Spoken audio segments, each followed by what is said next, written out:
Per, what is going on here?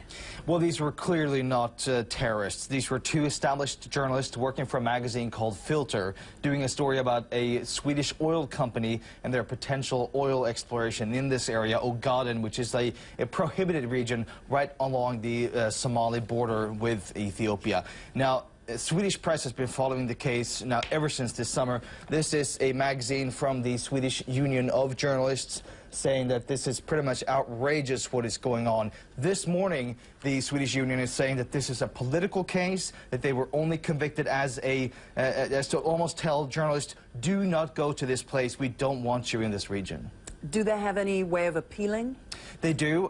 Within the next 2 weeks, they have to make up their mind, either appeal, which may take up to 2 years, or they can ask for mercy. Now, I did speak to their lawyer this morning, and he's saying asking for mercy is just like saying, well, we actually did commit these terror crimes, which they just say they did not. They were not part of any kind of terrorist organization. They were embedded with the Ogaden National Liberation Front, which Ethiopia says is a terrorist organization. But this morning, Reporters Without Borders are saying that this is just Ethiopia's way of cracking down on press freedom of speech, of trying to arrest these journalists. What kind of political pressure has there been from the government in Sweden on the government of Ethiopia? Well, they're saying that ever since the summer there's been this sort of quiet diplomacy where there have been high-level interaction between the Swedish government and the Ethiopian government. Now, Sweden has very close ties to Ethiopia. Ever since Sweden started giving out aid to Ethiopia, they've actually paid out over $1 billion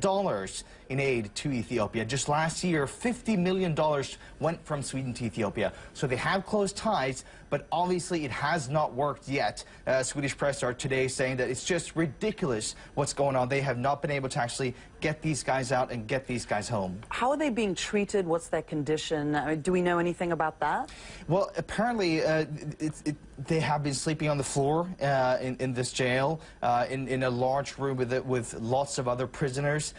We don't have good intel on what's exactly going on the ground because they're just not allowing international aid agencies to go in and visit them. But as I said, I spoke to their lawyer who said that they just keep on denying that this would have been any kind of terrorism that they were involved in, and they just want to go home and see their families again. Now, I will say we have reached out to the Ethiopian government this morning to try to get their comments on these allegations from international aid organizations. We have so far not been able to get any comment from the Ethiopians.